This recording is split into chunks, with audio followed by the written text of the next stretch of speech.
So, dear children and your families and our friends in Indonesia, what we're going to do is something very special tonight. You see the picture of Imam Al Ghazali here? Well, I sent to all of your all's parents email this a link to this whole book, and it's a flip book on the Children's Ghazali interactive website in the library part, in things to do.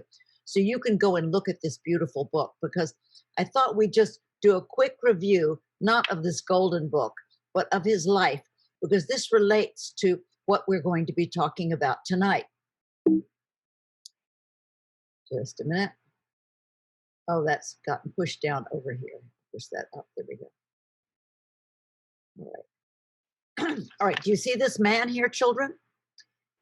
The father of Imam Al Ghazali was a very poor weaver. This is nearly 1,000 years ago, and he died while Imam Al Ghazali was a very small boy. But what mattered to him most of all was children's education. So he sent his two boys to this wonderful teacher, Imam Al Ghazali. Do you see him up here? And he was an amazing teacher, one of the most special. And he began to teach the two boys very much. And then one day, Al Ghazali, he was a small boy, he was out in the desert, and this caravan was going by. Do you see the caravan below? And thieves came, and they stole everything from the people. And there was Ghazali holding his papers behind his back, his school papers. And the thieves said, "Give us that." And Ghazali said, "Oh, please don't take my bundle. If you take away my bundle, I will lose everything." And then they said, "Well, of what use are these pages?" He said, "If you destroy my notes of my lessons, I worked so hard to record everything I've been taught." And the thief said, "You mean, everything you know can be taken away from you just like that?" And at that moment, Imam Al Ghazali realized that what you really know, your true knowledge, has to become part of you, the way you live and the way you act. So from this scary event, it has changed his whole life. And then he got hired. Here he is. You see him teaching right here? He's teaching at the Nizamiya school in Baghdad. And he was a very famous professor. And you see all these other people come to his lessons. You see how proud he is. He was so smart. He spoke many languages. He won every argument. He knew everyone. He dazzled everyone with his brilliance. And then he continued to give his lessons. And you see below, he was very puffed up. We've talked about not being proud or puffed up, right? And then he started thinking, oh my goodness, maybe I'm a hypocrite. Maybe I'm telling other people to do what I don't do myself. And then he got scared. He suddenly realized, he thought, I'm on a crumbling bank. I'm telling people to be good and I'm not good myself. And then he worried, oh, if I have to do something to be true to myself, up and away. If not now, when? But you know what? He was too afraid to leave his job where he was so proud, because he thought, I have a wife and two daughters, and this is a wonder, and I'm respected and loved by everybody. And then the next day he went in to teach, and he opened his mouth and no words came out, because Allah loved him so much. He took away his voice, so he couldn't teach anymore. He was embarrassed and confused. And the doctors all came and they said, oh, his body isn't sick, right? Nothing's wrong with his body, right? But his heart needs to leave the life he is in. He's trapped. He needs to go in search to be near to Allah. So he made arrangements. There's his wife and two daughters. He said, I'll be back. I'll visit you. But I'm going on a long pilgrimage. I'm going out to find the truth. So then he traveled a great distance, and he went to Damascus, and he got a job in a mosque sweeping.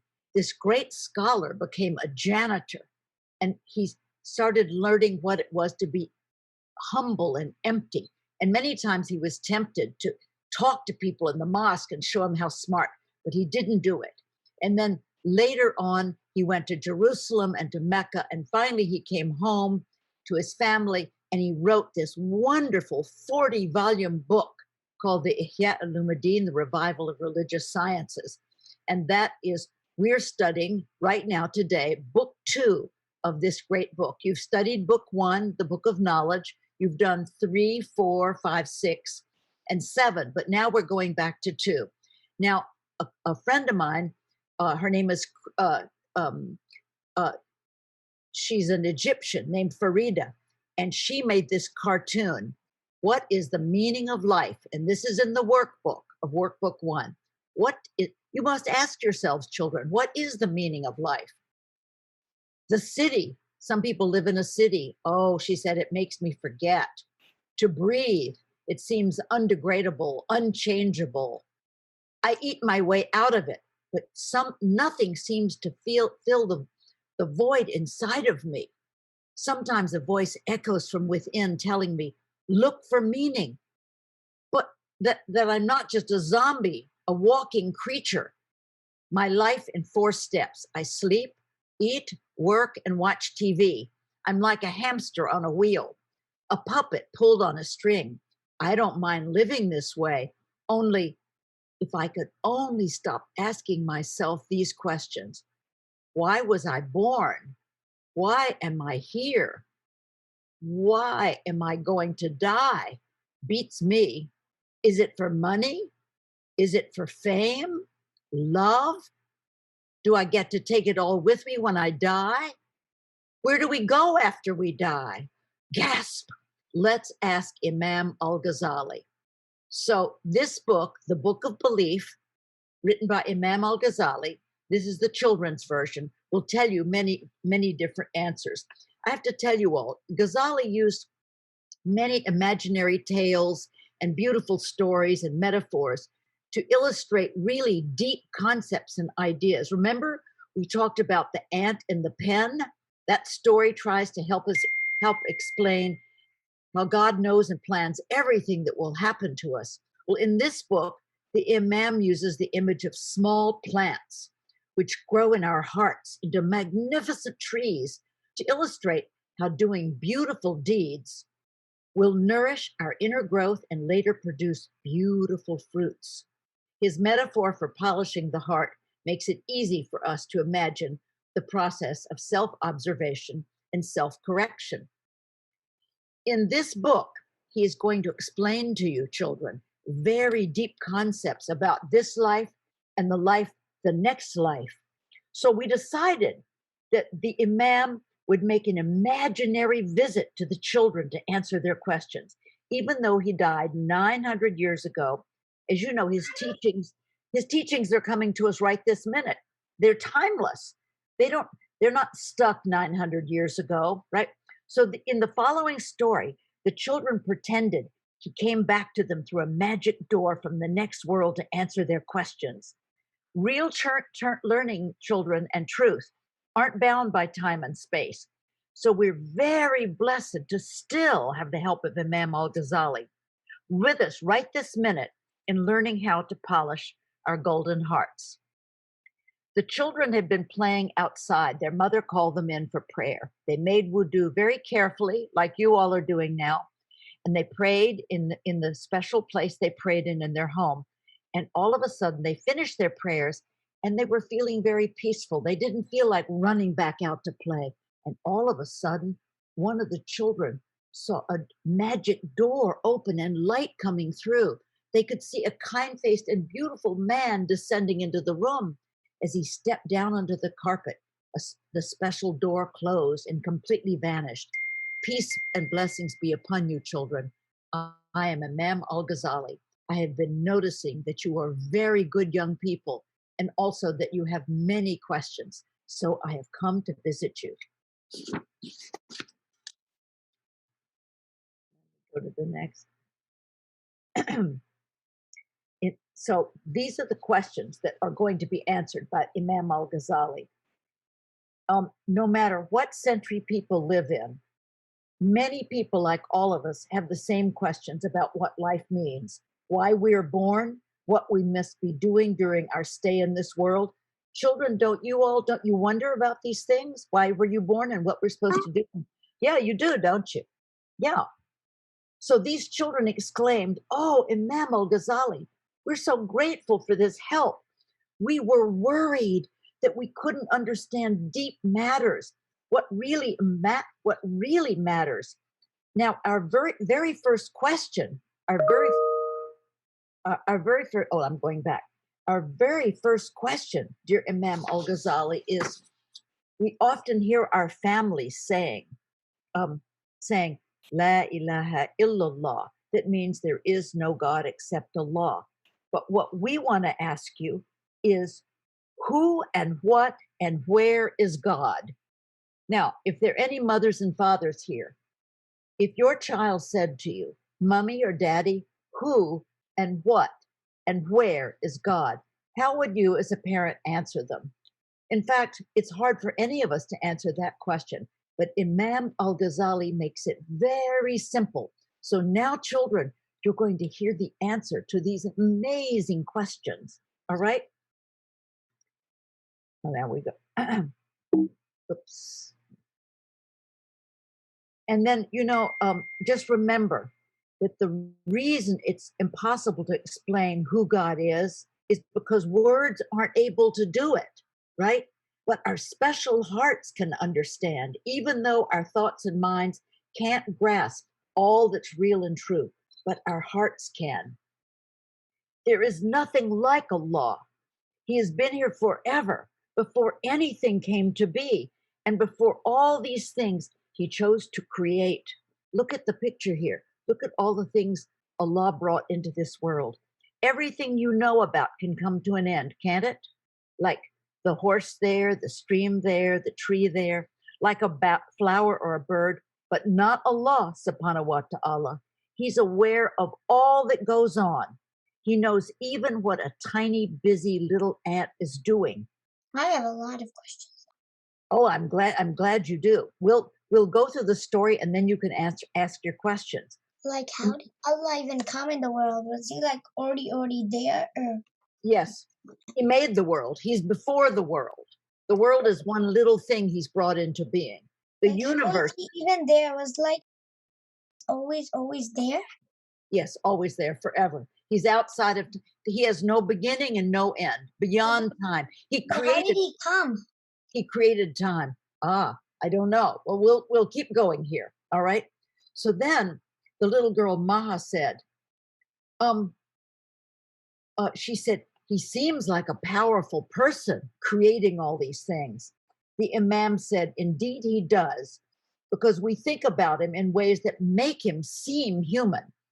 We say he is the generous, he is the all-powerful, he is the beautiful. But let me tell you what he is not. All right, this is what he is not, everybody. He is not a person. He doesn't have a body the way we do. He is not like anything you could ever see, and nothing at all is like him.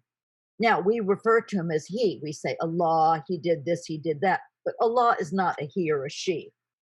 And then the little boy Abdullah said, but where is God? Allah subhanahu wa ta'ala was even here before he made time and space. He was before time and space. The world and the universe we live in are in time and space. And there is outer space where spaceships travel to the moon. You experience time and the changing of day and night and different seasons. You grow up in time. You're little now and you become bigger. But God made time. He doesn't grow or change. Allah is always and forever now, the Imam explained. And then the children asked, how close is God to us? He is beyond the earth and heavens, and there are many of these. His knowledge and presence are everywhere at the same time. He has a throne like a king, but not any kind of a throne you could think of. He is above the throne and the heavens. But guess what? He's above the throne and the heavens, but he is still nearer to you than your own carotid artery, not your jugular vein, which is here. The carotid artery is right here. Everybody put their finger right here on the side of their chest and press hard.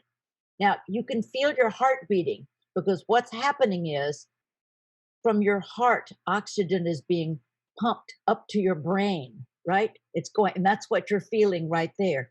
If the heart wasn't bringing oxygen to your brain, you wouldn't live. So Allah is closer to you than that point you're feeling. You all have your fingers on your neck right here, pressing hard. Allah is closer to you than that, right? But this nearness God speaks of is not like any kind of nearness you all know. It's beyond what we can know. It's completely different. For example, we're sitting near each other. Oh, and your eyelid. Put your finger on your eyelid. You see how near your eyelid is to your eye, right? You can understand nearness. But Allah's nearness is completely different and beyond anything we can know with our minds that think, right?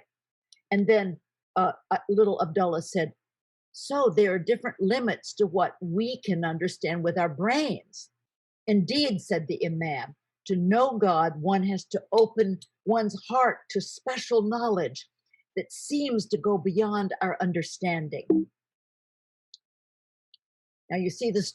Now, once upon a time in China, all right, a man came to a great sage, and he said to this sage, which is a wise man, a sage, he said, "Oh, wise man, I want you to show me God." And the wise man said, how can I light a candle to show you the sun? In other words, our minds are like little candles, right? Can a little candle show the light of the sun? No, because our minds, our reasoning is very small and it can't do that.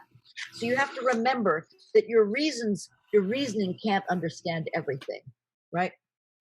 Only our special spiritual hearts, the ones you all are polishing, only these can be open to real knowledge. What we can come to know about God and his qualities is through his names. You all have heard the 99 names, right? Like the merciful, the perfect, the all-powerful, and the name Al-Malik, the king. But he rules all the worlds, even the ones we I've heard that.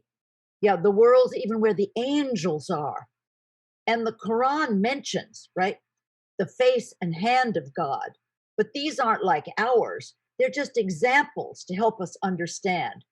He created everything and he knows everything. But you know what, children? He has lovingly given you who he loves so much, exactly what each of you need to be near him. And it's different for each one of you. That's why you should never envy what somebody else has. I wish I had this. I wish I lived where they did. I wish I had their kind of car. You never want to do that because Allah has given each one of you exactly what you need in order the kinds of trials and blessings that you need to draw close to him.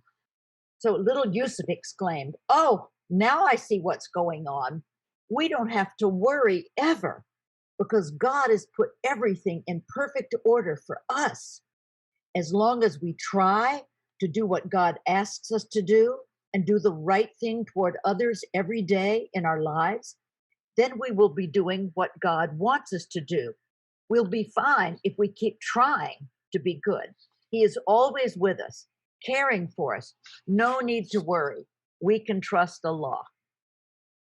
Zainab remembered, what you are explaining to us, dear Imam, reminds us of your own life story.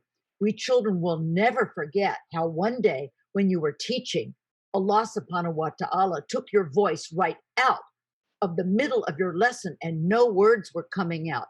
Now, what is this? You see, children, this was because Allah wanted Imam Al Ghazali to go on the long trip and to discover being near to him through being humble, right? And so he took away his voice. You could say, oh, that was a terrible thing that happened to him. Well, remember when we did the story of the boy and the horse, when we did the book of knowledge, maybe good, maybe bad. So then Omar added, but if that scary trial, Imam Al Ghazali, had not happened to you, you wouldn't have gone on your long journey, which ended with your writing your wonderful books just for us. That story reminds us that we don't have to be afraid or worry, that God is always near and protects us in many special and different ways. And usually, kids, without us even noticing, every minute he's protecting us and giving us what we need. And you know what? We don't even notice it. We're just so busy, you know? Thank you, children, said Imam Al Ghazali. You are right. We need to be at ease because God is managing everything. Even if it doesn't seem that way, He's giving us the best possible care and love at every single second.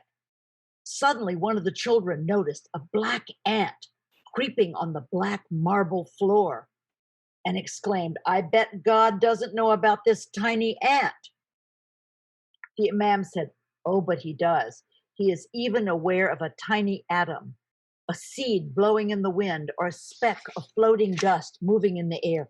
He knows all secrets, and even, my dear children, your innermost thoughts and what your hearts are feeling.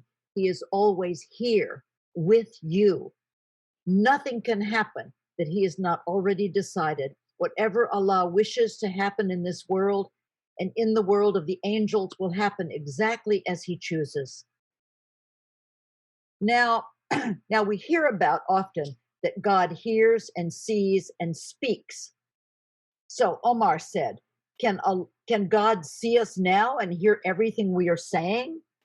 Yes, Omar. He does this without having eyes or ears. Remember, He can see a black ant crawling on a black rock in the darkest part of night without eyes.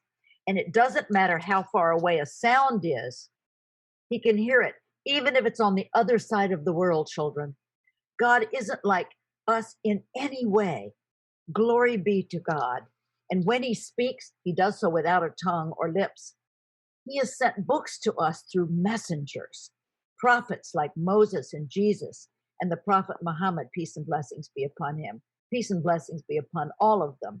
Moses could hear a speech without there being a letter or a spoken sound. Maha said, but we can use our tongues to recite and say the verses of the Quran, can't we? And we can even memorize God's words in our hearts too. Isn't that amazing? Imagine, children, that we can say God's words. This must be the highest and most important thing people can do. The Imam went on.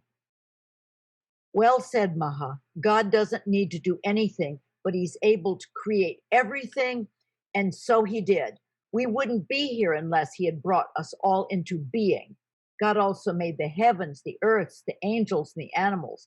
You know what He did, children? He said, kun fayakun, be and it was. Will all of you say with me, kun fayakun? Everyone say it. Kun fayakun, be and it is, all right? All right? And everything came into being, all right? Otherwise, it wouldn't exist. So God is very wise and just. If I say you are wise, I mean you usually understand things very deeply. If you're a wise person, a wise grandfather, it means you usually know the best thing to do in every situation if you're wise. When we say Allah is just, we mean He is always fair, right?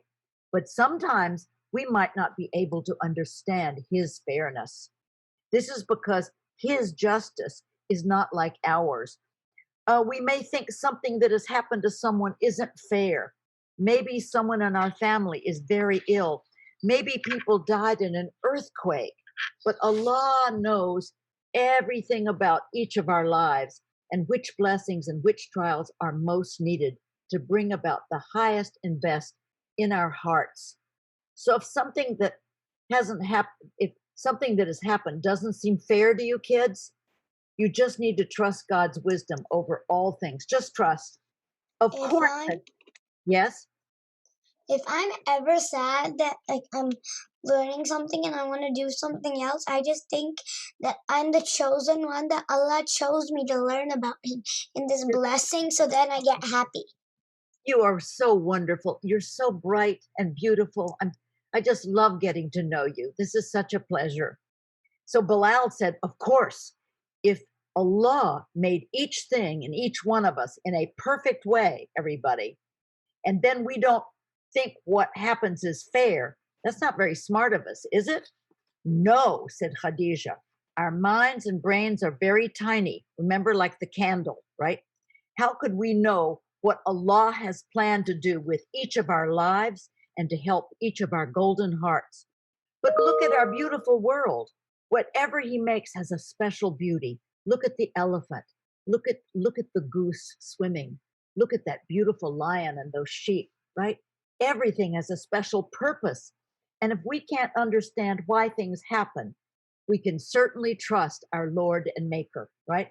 What an amazing universe he has designed. Oh, the children all said, so true. And look how kind God is to us and to all that he created. Look how he forgives all the people who somehow forgot him and forget him and end up doing wrong. And the Imam Ghazali said, and also children, he went on, Allah gives special wondrous rewards that we don't even deserve for simply doing what he has asked of us. He has asked us to pray and fast, and of course, he has asked us to polish the dust off our shining hearts, right? I have noticed that you children have already begun polishing the dust off your hearts. Isn't that true, children? You're all doing it, aren't you? Yes, they cried out, we have been polishing our hearts. After reading your book of knowledge, we decided to draw hearts and then place colored dots on them, which represent the different kind of dust we each need to polish away. Qasim explained, yes, today I was able to rub off some of my arguing and complaining dots, and yesterday I erased my dot for not sharing. I feel much better. We don't want these dots, which come from our low, selfish, not real selves, to hurt our real shining selves, our golden hearts. And then Abdullah said, but Imam, how do we know what God wants us to do? When we know and understand so little, how do we know this? Ah, explained Imam Al Ghazali. That's exactly why Allah sent prophets like Abraham, Noah, and Moses to us, who brought his ideas and words to us. God's messengers have told us how God wants us to behave and what he forbids us from doing because it's bad for us and makes our hearts dirty and ugly. These wonderful prophets and messengers have told all the people from the beginning of time what is true. They have these prophets have brought us special messages from God. Our prophet Muhammad, peace and blessings be upon him, brought us the Quran.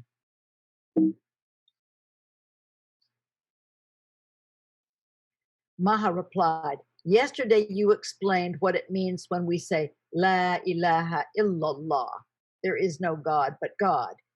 And you talked about who God is. Right. Thank you, Maha. But did you know that your faith is not complete without saying and understanding the second half of the Shahada? This is a statement of what we believe to be true, the Shahada. Muhammadur Rasulullah. You see it right here in calligraphy, children? Muhammadur Rasul. Muhammad is the messenger of God. And the children said, we say these words a lot, but we don't actually know their deeper, real meaning. Oh, there are many, many levels of meaning hidden in these words. Here are some of the inner special, beautiful things which you are really saying when you say, Muhammad is the messenger of Allah. All right, here's some of the things. He came not just to us, but to the peoples in all the world, as well as to the jinn who live in another very different dimension. Each time Allah sends another message or revelation to the people of the world, he confirms or states once again all that is true. As hundreds of years go by, people may forget some of his message and become a bit confused. So over time, he kindly repeats to humankind his perfect teaching. And this comes to people all over the world in their own languages and in ways they can best understand. Allah doesn't leave anyone out. The Quran says, we have sent to people at all times religion in their language. Qasim added, oh, Imam, this is even true in our own daily lives. Something is explained to us and it's clear, and then after a while, we need it repeated. Allah's final and most recent message is now kept safely as the Quran. So you can see why we love the Prophet Muhammad, peace and blessings be upon him. He was completely pure like a child. And even though he couldn't read or write, the words of Allah came through the Archangel Gabriel to him. You see here, we're seeing an image of the wings of Jibreel, and that is the Prophet, peace and blessings be upon him. He's in the little cave in the Mount of Hira outside of Mecca. And so the angel began the Quran and brought it to he received the Quran on his heart. That's, children, why your hearts are so important. So Gabriel came to him, and then the prophet memorized the passages just as they were revealed directly to his heart. And these words were recorded, written down as the Quran, and have continued to be memorized since that time. The Arabic language itself has many levels of inner meaning. Each root may have, like kataba, he wrote. Each of those three letters and those roots have meaning upon meaning. And as you grow older, you will learn all of these deep meanings. So the second half of the Shahada, in it, we are reminded that when we say Muhammadur Rasulullah, that we believe what our prophet has transmitted to us about this life we are in now and the next life that comes after we die. Now, here are some scales. But Allah is so very merciful that the scales which he made to weigh our good and bad doings or deeds are very kind scales. On the one side where the pages listing our good deeds are placed, Allah has already added a lot of extra good deeds. This side of the scale is shining, but the darker pan, which receives the list of naughty doings, has purposely been made lighter by Allah, who is so wise and just, and he's the most kind and the most merciful. He has already removed a lot of silly bad deeds from that pan, right?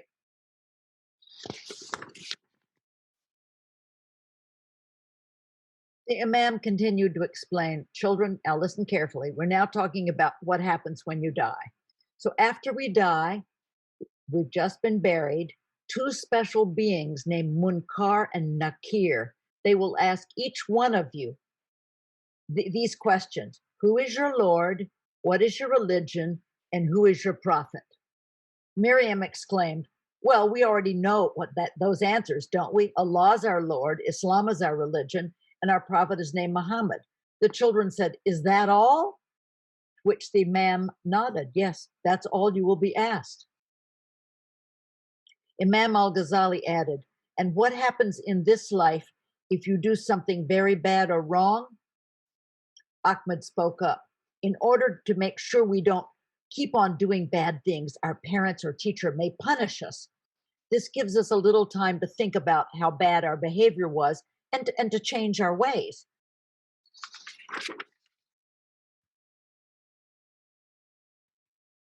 So children who are all listening in and the ones who may see this later as a recording, this is your homework assignment. I want you all to make a little scales. You get two little cardboard boxes. Do you see like this? And hang them on a hanger. And then one box, it's called the naughty doings that you don't want to do, and then the good deeds. And then you can collect little stones, little pale light colored stones you can put in the good deed one. And then you can find sort of darker pebbles or something like that, maybe M&Ms, and you can put those in the other one, right? And then you will discover that your good deeds actually are weighing more than your bad. You're going to feel good about this. So I want every one of you to do this. It's just like coloring the dots on your hearts, right, which you've been drawing. And doing this and doing your dots on your heart, these are just reminding you to find more and more ways to polish your hearts and make them shiny, right? The dirty stones that we pile on our toy scales will be like the dots for being angry or lazy or selfish, right? But good manners are like good deeds. If you have good manners, if you're polite, if you say hello and salamu alaikum and stand up if an adult comes into the room, you know that having good manners, what that really means is putting the other person first, ahead of you. It's so easy to do. You know, helping mother is putting her before playing, putting her first. So what you do when you have good manners is you're putting the other person first. Letting someone play with your toys is also good manners. And so after you answer the questions of Munkar and Nakir, all right, they've asked you those questions. Guess what happens next, everyone? There's a thin bridge, narrow, it's like a hair or a thin blade. And you're And going you to have to cross it and see if yeah, you fall in to the hell. well, they're just, but only the worst people fall. I wouldn't worry about it, right? You're trying to reach your home, the next world that's waiting for you. So don't worry. You know, only the people who don't believe in Allah and who do really terrible, really horrible deeds, right? So don't worry about it, all right? I don't want any of you worried. The important thing is you have a wonderful, marvelous time polishing your hearts. Now, you've got to cross the bridge, you're across the bridge, and then you'll come to an immense watering basin. It's called Al-Haud al-Marud. And this is the pool of Muhammad, sallallahu alaihi wasallam. And you come to this great pool. This little girl is lying there thinking about it, right? And this is the place where those who believe in God and his messengers get to have a drink of this very special water that's whiter than milk and sweeter than honey. And once you drink from this, you will never be thirsty again. You'll always be completely satisfied. And guess what's around this pool, right? It's so large, this pool, everybody. And I want you to remember this. This is what you're learning. It would take an entire month, at least 30 days to cross this pool. But around it are little tiny drinking cups. And these little jugs that are all the way around the edge, right? There are as many stars as there are in the heavens. And then you get to drink from one of these little jugs. And you know where this water comes from? From one of the rivers from the Garden of Paradise called Al Kawthar, which means abundance. It will never end. I'm sure you all have heard the Surat Al Kawthar, Inna Atanak Al Kawthar. I bet some of you already have memorized that one. So children, at a time, right? At a time when your account is finally taken, you know, your hisab, the addition is taken, and all your good and bad doings are added up. Those who have already become near to Allah will go directly to the Garden of Paradise. Muslims will be asked what they did, how their prayers were, talk about their fasting, their kindness, and the way they treated others. We must always feel, we also have to feel, by the way, in our hearts, sure about the excellence of our Prophet's companions, the Prophet's companions, Abu Bakr, Uthman, Omar, and Ali, radiallahu anhum. So Ghazali tells you, now remember we've been talking about your golden heart. In this particular story, in the book of belief, book of Tawheed, Ghazali tells us that the ideas that we are learning, the good ideas that you're learning, are like little seeds planted right here. You see, right here in your heart. I want everyone put your hands right on top of your hearts right now. And I want everyone just to imagine inside there's a beautiful golden seed gleaming inside of you. Can you all feel it? It's in there, all right? Because you all are children. You're very close to the fitra, you know. So you have golden seed in there. And when God made each one of you, he placed this inside of you. And he also made it possible for you all to understand what is possible and impossible, and give you an inclination, a leaning toward loving faith. That's why you can't stand lying or cheating, right? It really hurts when you see people being unfair and not telling the truth. Why is this? This is because your hearts know what is true. It might be very hard to understand what the truth is, but God has already put the knowledge inside of you. And so you recognize what is true. Can't you all tell the difference between what is true and right, and then what is false and wrong? Throughout your whole life, Knowledge is like a seed in your heart, and you must strive to help it grow into a magnificent tree of knowledge. Now, to help to help these golden seeds of true ideas grow inside of your hearts, what can you do? Seeds need to be watered, right? And they need sunshine, and they need to be cared for. So the little boy Omar said, "Oh, I see what you're seeing about the meaning of watering the seeds in our hearts. What we are learning, what you and our parents and teachers are teaching us, is like watering these shining special seeds. The ideas you are being taught, children, everything you're learning from your teachers and you're going to school and your parents and from Imam Al Ghazali's books, all of these are watering your special seeds.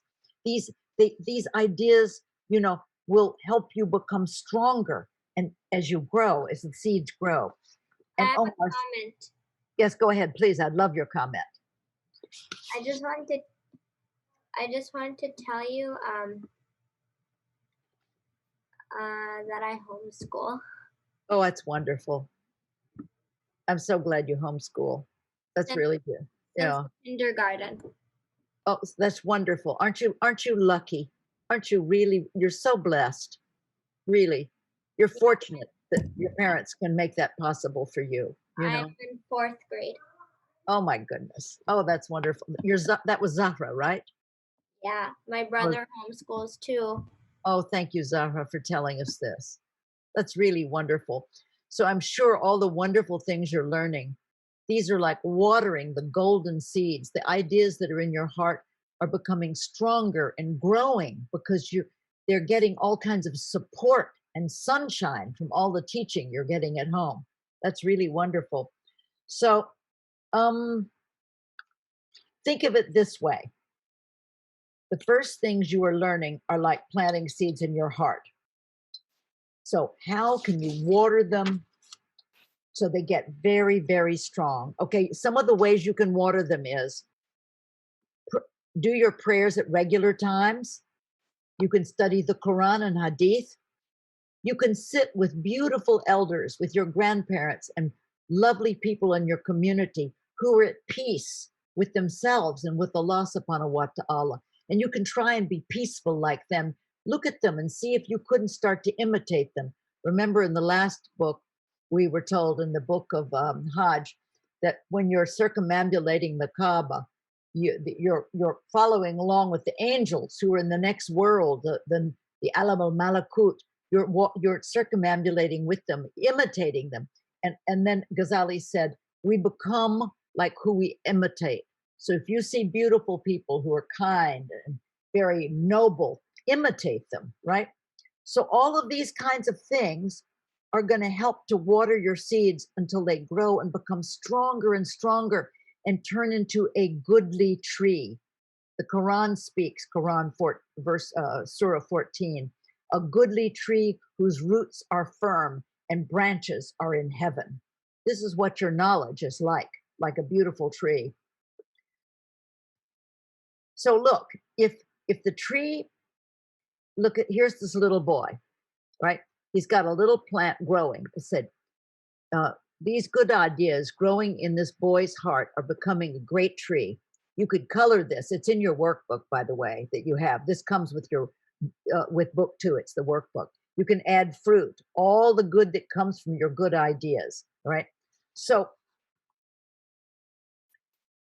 if the tree began growing from a seed, right, which God gave us, a seed of true ideas, and if we listen with care and with love to what our teachers and parents say, now everyone listen to what your teachers and parents are telling you, right? If you listen to them in that way, the tree will be watered. When you listen to your parents and to your family and to your imam, it will water your little plant and it will grow from what it learns. And one day, look how big your tree will become. Big and beautiful from your beautiful ideas. And if you live your life with these beautiful ideas that you're learning, you'll be able to do really good things, coming from a strong tree. See, look here. Here's the little boy. And you can see that little plant is going to become a great tree. And look at him as a grown-up person. See what a beautiful, noble person he'd become, because he kept nourishing the ideas, the good ideas, and trying to do them, everything he was taught. So we people can be strong, like strong, beautiful trees. And when we do good things, these not only help other people, right? Doing things for other, doing good, but it helps polish our own hearts at the same time.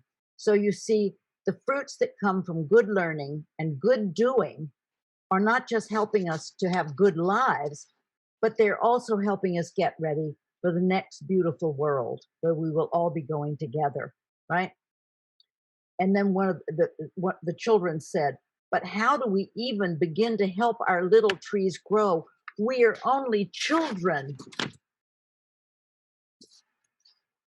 When we are little, here's some things you can do, children. When we are little, we can memorize verses from the Quran and things our beloved prophet, peace and blessings be upon him, said, some of the hadith.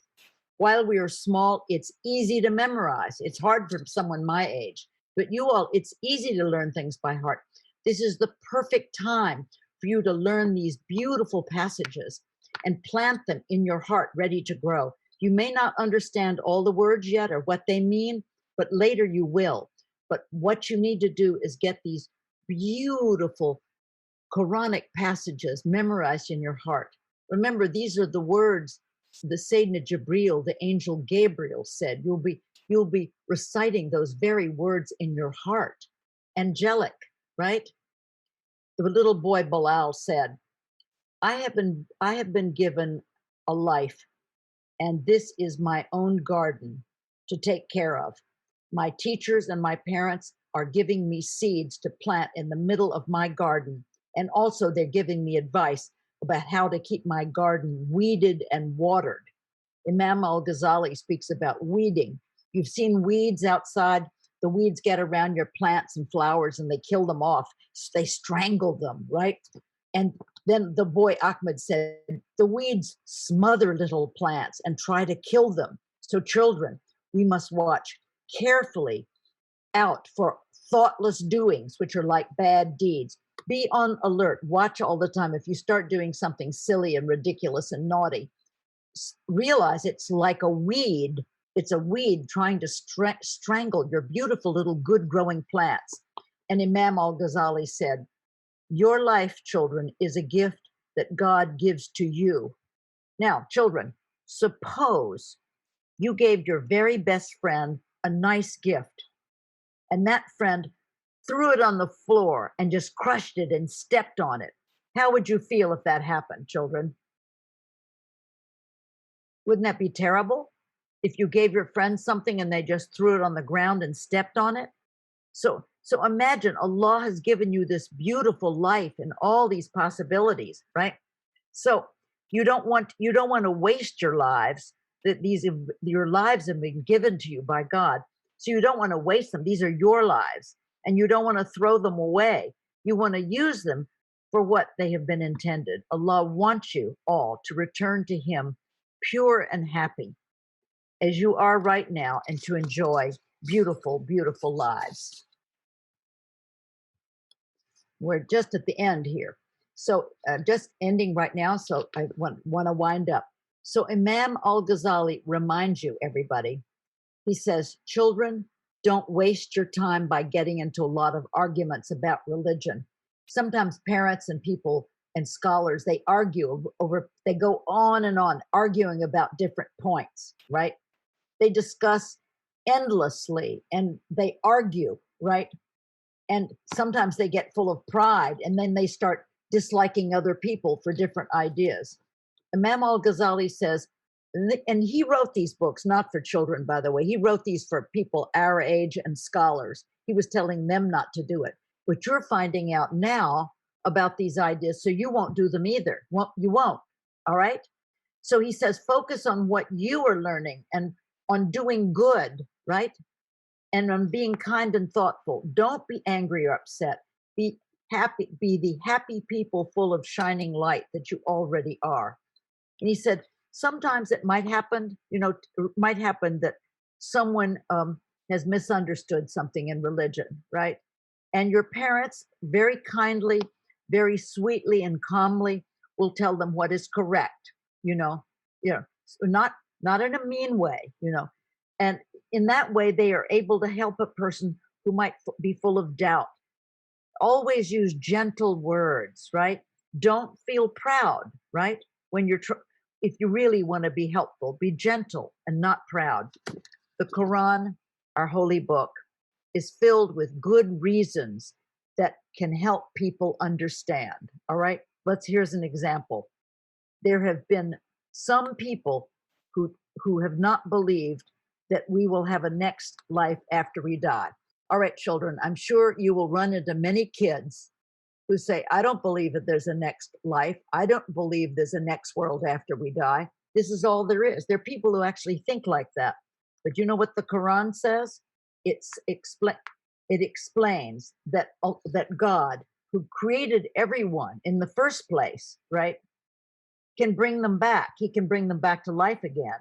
That means if Allah created people in this world and he brought us into this world, then certainly he can bring you into the next world too. I mean, that would be easy. That's pretty clear, said Yusuf. It makes sense that if God made us and brought us into this world, right, why wouldn't it be easy for him then to bring us into the next world, the one which comes after, the Garden of Paradise?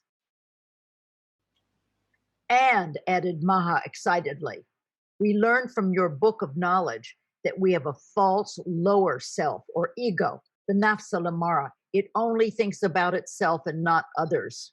This is where the black dots come from, right? This lower part of us is selfish and greedy and wants to show off to others how good we are. This low false, it's not who we really are. This low false self also forgets who we really are, our real beautiful selves, the real selves that are completely happy. That low self, which pretends to be who we really are, has to be right and win out all the time. It's very embarrassing seeing people like that who always have to win out and are, not nice. Children, you have to stay aware of your three selves, right? Right?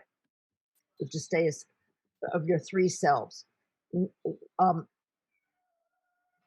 So whatever happens in your life, you will be able to turn that into something that will help you in many ways and make you peaceful and happy. Just watch your three selves, the lower self that's not you, the nafs al-amara, the selfish, mean, separative, egoic self. And then your nafs al-lawama says, oh no, that's the wrong thing to do. And the nafs al-mutma'inna is your real self. Just when you see yourself getting upset or being silly, just look and say, oh, that's the lower self. So Ahmed explained, oh my goodness. And we know it's not easy to do this, to be our real true selves. It's very hard. Look at the story of Imam Al Ghazali. We saw how hard it was for you, Imam Al Ghazali. You noticed when you were a very famous teacher that you were proud and enjoyed being famous and smart. And then Allah kindly took away your voice, so you couldn't teach anymore. And he let you become a humble janitor. You see in the picture here, children? There he is sweeping, a humble janitor. Allah honored him by taking him from being rich and famous and powerful. He was honored by bringing him to this beautiful state where he was humble instead of full of himself, right? So once so children, once you get empty of all of your stuck up ideas, you can become pure and full of light. And then you'll be able to understand about the deep and very important meanings of every detail of our religion. At the end, all the little children in the story, they said, oh, Imam Al Ghazali, bless you. And thank God that you have been able to go through every tiny detail of our religion and explain the beautiful meanings for us, the real and true inner meanings that so many people no longer know or understand. Praise Allah. You have made us love our prayers and want to understand all that God has asked of us. You are giving us step by step a way full of meaning to love God and our faith. And that ends the book of belief. And isn't that beautiful? The children are thanking Imam Al Ghazali, and we're thanking him too right now. It's no different. We're not children pretending we see him. We are who we are, and we can thank him because he is always present in his teachings and all of the wonderful things he is helping us with. So I just wanted to say, you know, I imagine I finished this in exactly an hour like I was supposed to, but I would love any of you to have any comments or questions or anything at all. It's been a pleasure to teach you these 6 evenings. I want to tell you though, to have gone through 6-hour classes with you and given you what took 8 years to do, it's really been too condensed and I feel very bad, but now you've had an overview of the ideas and you can slowly read the books, do the workbook pages, do the activities, have fun, and really learn everything that you've been presented with for your very own hearts. So I give you many, many salams. Any questions? Why does the host keep wanting me to unmute? Why does what? Why does the host Keep? I don't know. Now I can't even hear you. Oh, because I was on mute. Why does the host keep wanting me to unmute? I don't know. Is this the last session? Yes, this is it. We're saying goodbye, but I'll come out and visit you again in California. Can I come out to the Muslim Community Center again and see you all? And we can sit around and do some art projects, Yes. play some games. Should we do that? Yeah, when there's no coronavirus. Yeah, Zahra, that's right. That would be when the coronavirus is gone. Yeah, yeah. And Aisha, I want you to keep helping Brother Munir. Because I have a question. Yes, Yassine, yes. What the weeds that you talked about, they were bad deeds, right? The Well, weeds. Yeah, everybody does some bad deeds, don't we? Even if we're proud or mean or we don't share. Those are the kinds of things we're talking about. Okay, Thank you. You're welcome, Yassine.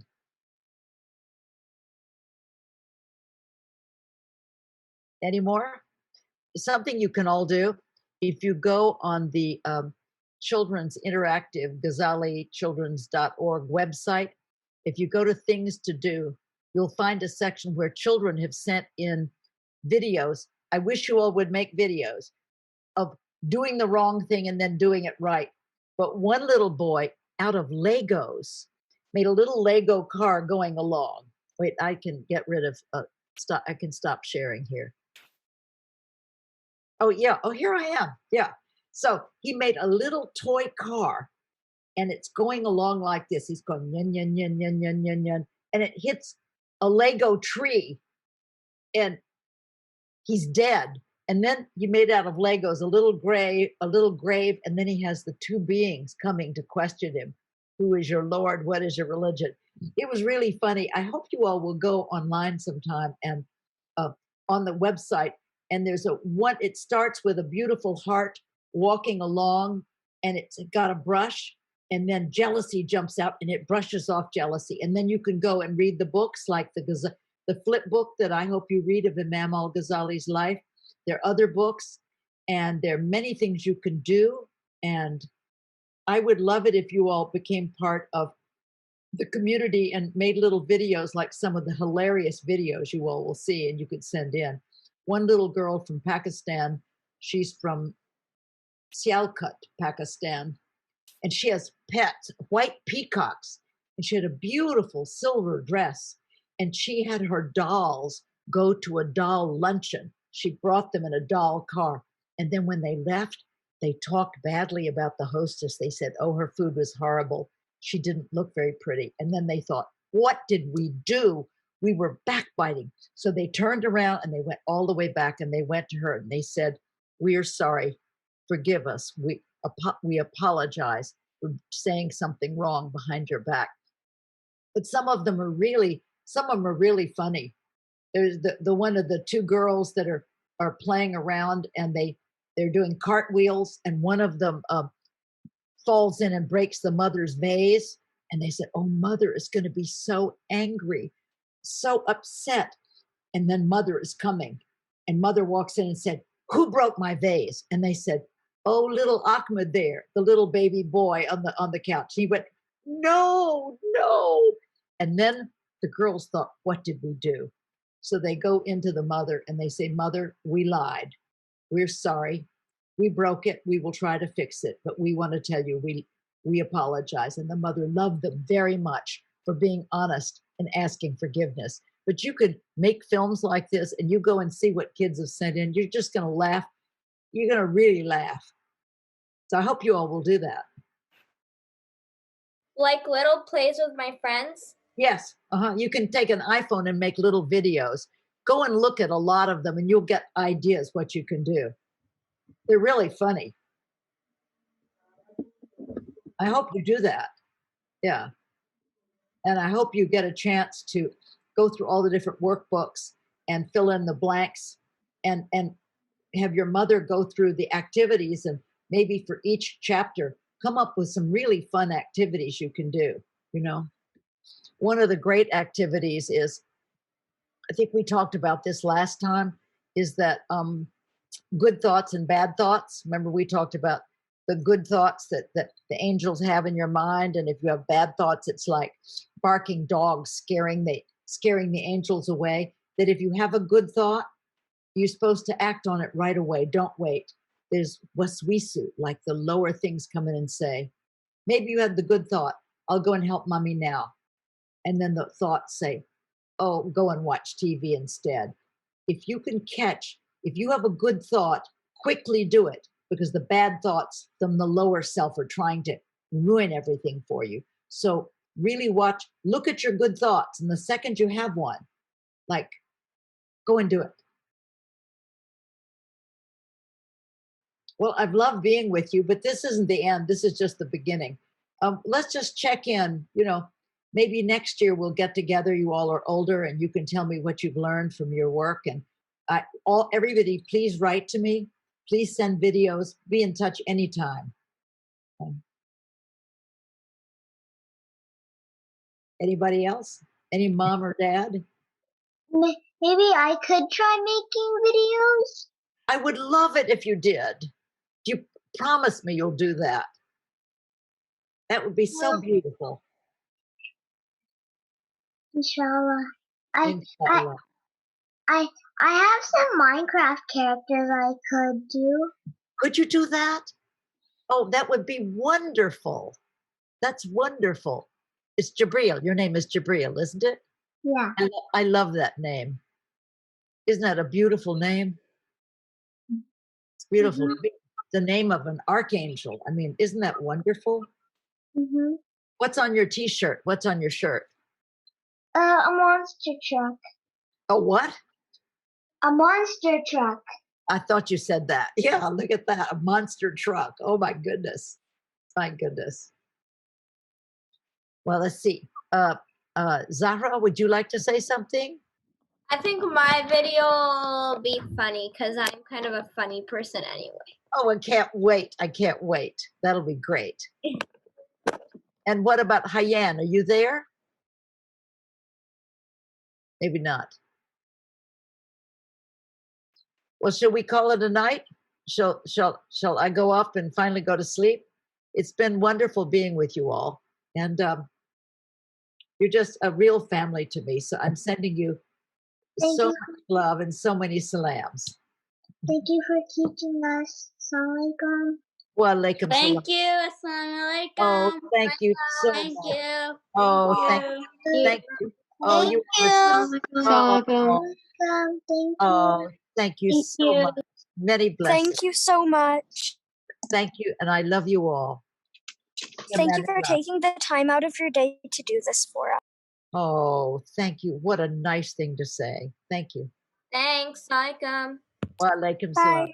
Bye-bye.